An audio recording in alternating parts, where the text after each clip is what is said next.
Welcome back to the Jimmy O Show. Happy to be here for a very special edition. We're here to preview the women's basketball season with the Dean, now Dynah, of Tulane coaches. I'm good, from North Carolina, so Dean Smith is, a pretty big deal, so you can call me Dean, that's fine. I'm doing great, how about you? I'm doing great. And our senior star, leader, first team All-AAC preseason selection, Dynah. Dynah, how you doing? I'm pretty good. Good, great to have you. Thank you for having me. All right, well, ladies, we're here fresh off an exhibition game where, we were talking about it before the show. We shot the lights out and won comfortably against Loyola. I guess, Coach, let's start there. We graduated, a lot of really good experience last year. Coming into a new season, you got Dynah back, but you got a lot of new faces too. What were sort of your thoughts coming out of the scrimmage? Well, I think it's always a little scary when we graduated. I guess we lost 7 off the team last year and graduated 5 of those, and 6 of those. And so, for us coming into the year, we've got a lot of transfers trying to put it together. And, I felt good about the Loyola game just because I thought we had some great energy defensively. We held it about 24% from the floor. That's always a good sign. And then, as you and I talked about, the lid wasn't on the basket. We shot pretty well. But, Dynah and I talk about it a lot, and that, this is kind of a team that's going to keep growing, and we've got to be patient and try to get this team to kind of gel and be ready by conference play. So, I think we got a lot of good pieces. It's about putting them together. Mm-hmm. Very good. And Dynah, the new teammates, right? You lost Moon and Crystal and all, and lots of others moved on. Sort of how's the fit been? How's the locker room been coming along in terms of developing that sort of cohesion you're going to need to compete? Like Coach Stockton just said, patience. We have to be patient with each other, and I think we gel really well in the locker room, so it transpires on the court as well. Mm-hmm. So, yeah. Yeah, Dynah, I'm sure it doesn't seem that long ago that you were just a fresh-faced freshman out of John Curtis, coming over to Tulane. Now you're sort of the fulcrum here. You're the center of what we do. How's the experience been at Tulane, just in terms of where you started, where you are now? What's Dynah looking at as you look forward to your last campaign? Every year for me has been different. I had to play different roles, but I have enjoyed every single year here at Tulane. So I just think that this year, like Coach Stockton said, I have to be patient with my teammates, and if they make a mistake, I can't get upset or anything. I have to be patient because they have to be confident in me, and I have to be confident in them. So I think that is something that I really have to focus on and work on, and we're going to be good. Yeah. Good. Coach, some of the transfers, you mentioned some transfers. Who are some of the girls we can look forward to seeing in terms of transfers or freshmen? Who are some of the new faces replacing the 7 that have moved on? Well, we had a couple transfers that came in last year. Kaya Walmsley came in last year, and again, there's a lot of upperclassmen that sat there. Mara Gallick came in and played some for us, but really kind of played a reserve role. So I think those 2 players are 2 you see on the floor now, and those are Division I transfers. But then, probably the one that hasn't played yet is Rachel Hakes, who's a point guard that we've talked a lot about. I think she's going to be really important for us this year, and we kept her out of the Loyola game just because she had an injured wrist. So I think we're excited to get her back, and then.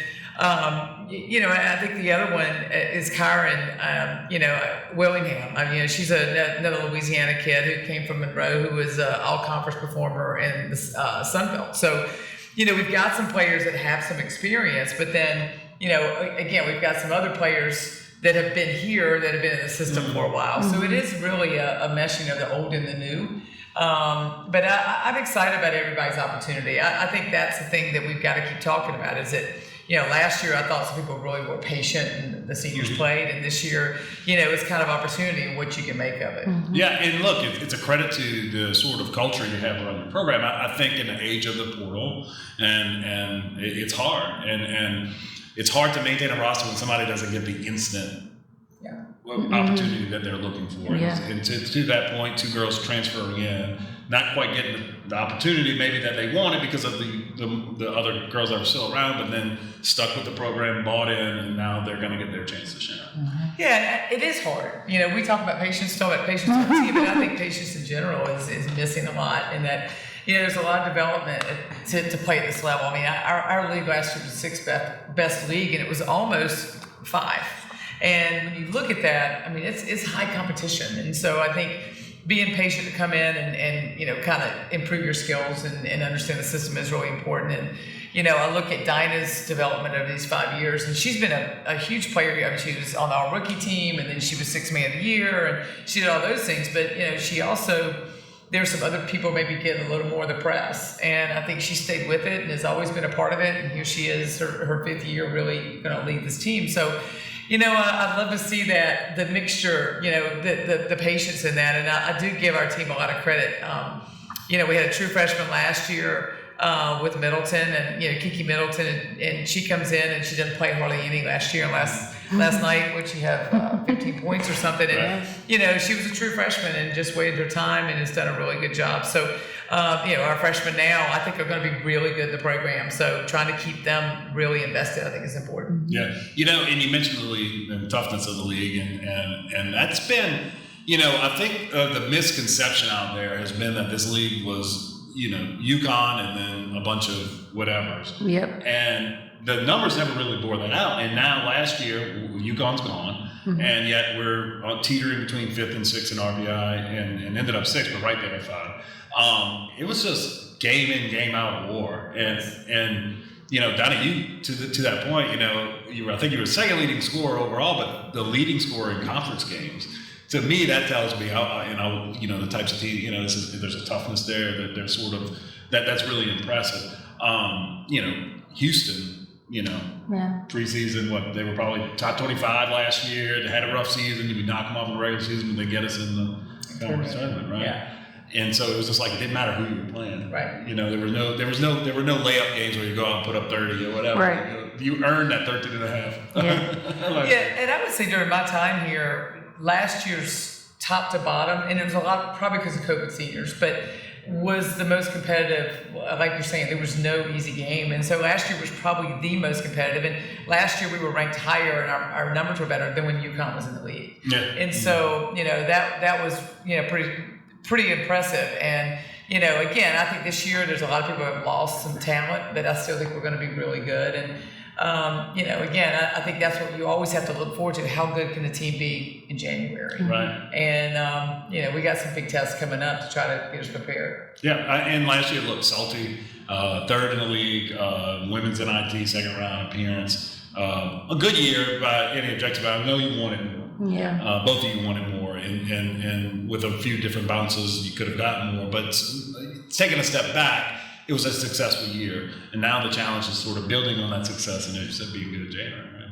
Exactly. You look at last year, we were really on track to be an at-large bid, at the NCAA tournament, and we lost, a game to Wichita at the end that really cost us. And then if we could have beaten Houston in the tournament, I think we were in. So, it's that close. And that, you talk about that, even this time of the year, if you can knock off an Alabama that we got coming up, if you can knock off an LSU, that can be really valuable for you later on. But it's right. We're in a situation now without UConn that, you go and you try to win the tournament. And when UConn was here, it was really, really disheartening because you just, nobody was beating them. Right. They were winning 105 in a row or something. So nobody was beating them. So at least in that way, it's a lot more fun. And then you think you can get a championship when it comes down to that tournament. Yeah. And you mentioned them, but Alabama and LSU both come in Fogelman in the pre-conference season. Right. That's going to be a lot of fun. Yeah. That's awesome. And so, look, Coach, more things change and more they stay the same. I mean, we got all new names and new mix and all that, but when I was on campus back with a full head of hair and everything else, You still got hair. It's strategically calm to think.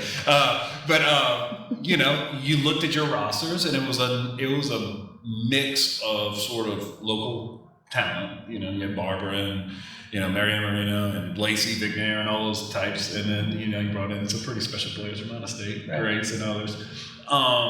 and we were competitive. We're going to a tournament and so forth. And now you look now, and again, it's a nice mix. You got several local, led by Dynah, but you have other local girls that are sort of the center of this team, but then have supplemented from outside. Yeah, I think that, when I look back on the time I've been here, I think one of the things I'm really proud of is we've been able to get some really good Louisiana players, and I hope someday they talk about me that I always try to take care of the good players here in the state. We try to get the best players we can get out of here. And, really, Dynah was, MVP, and she was one of the top players in the state. And, I think it's really important to do that. And we've had some, if you look at our 1,000-point wall, there's a lot of Louisiana kids here. But then you can do what Tulane does and get some of the top players. You draw people from other places. And again, our point guard, Rachel, she was valedictorian at her college. She got a master's degree in a year, and then she's going to come here and get her MBA. Really good player, really good student, and attracted to Tulane. So I think we have the best of both in that. And if we can keep doing that, I think it's a great mix. Yeah, absolutely. And so, look, we're here, and the Jimmy O Show is part of the Fear the Wave network, and the network's sort of affiliated with the Fear the Wave Collective. And Dynah, there's some old taboos and everything about these sort of things, but we do, the collective raises money and then distributes the money to players for using their name, image, and likeness. How's that been for a woman's athlete in the college? Is that an opportunity that you guys appreciate and look forward to? What are your thoughts, I guess, generally on NIL and how it impacts you? Well, I'm definitely appreciative of this opportunity. Mm-hmm. I think that this has been long time coming for a lot of college athletes. So I just think that this is something that can just build for years to come. And we love the opportunity. And so, look, it's a long lineage of former players now, and actually your former coaches. I think I mentioned this too when I saw you one time, Coach, but one of the thought leaders sort of in the legal world on issues surrounding NIL and all the employment stuff is a former coach of yours, Amy Stewart now is her name. That's amazing. I haven't talked to Amy in a long time, but Amy went to Wake Forest, my alma mater, and brought her here. And Amy, I hadn't talked to her forever, and she's still one of the most fun people to be around. And I love that what she's doing. Coaching really wasn't for her. I think she wanted something else, and her going out and using her expertise as a student athlete and a coach and doing what she's doing, I think is fantastic. Yeah, it really is. And it was just a meeting of a small world. I was actually on campus when she was on staff. Yeah. And I'm one of the few people in this space in the legal world, and so are you. And anyway, it was cool. Well, look, so I guess, Dynah, we'll let you in. You're the star of the show here. Sort of what are you looking forward to as you look forward to when we're sitting here at the end of 2023? Okay, so your season's over. You finished school and all that. What are you hopeful? What are you looking forward to as you look back on your career?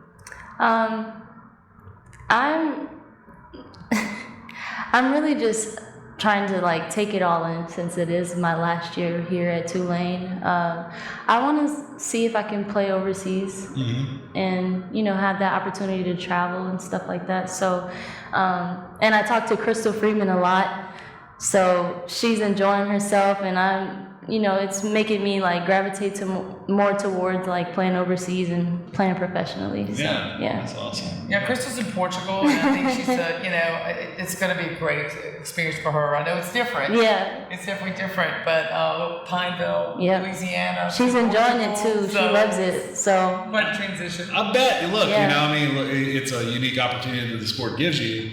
And when you get to be older and married and kids and all that, traveling gets harder. Yeah. And take that opportunity while you can. You get to do something that you love while you do it. It's fantastic. So. Yeah.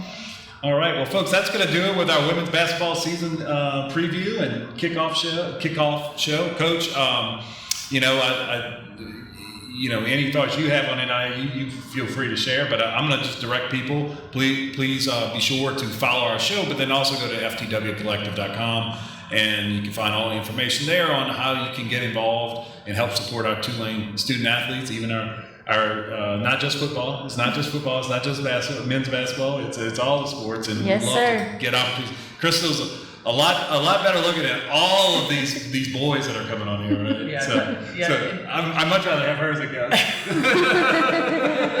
No, we really appreciate everything you do. I think you guys have put this thing together relatively quickly and are doing a great job. We really appreciate that. And, you know, it's just a different world. I mean, I've been coaching 36 years and it's a different world. But, you know, I think for Tulane to really be competitive and to take care of our people and our athletes, I think our athletes are special. I think that, you know, they get the best of both worlds here with the academics. But, you know, I think being able to help them financially and to be able to, in many ways, reward them for what they do for our university, I think is really important. So thanks for everything you do. And, you know, we really appreciate it. And I encourage people to support it. Yeah, well, I appreciate it, Coach. Yeah, and just that last point and follow up, you couldn't even say it better, but if people want you to realize that these kids, they're full-time students, they're full-time athletes, 40 hours a week, you know, with everything, and basketball's even worse with the travel.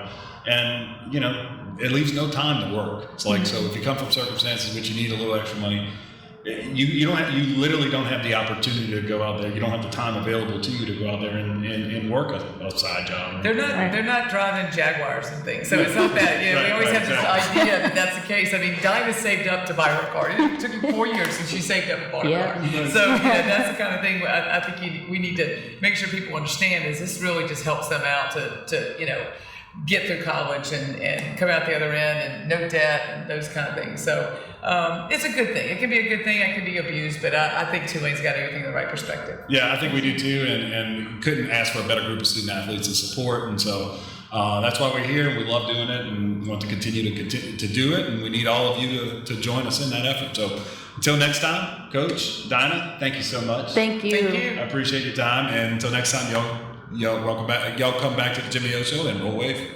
Roll wave.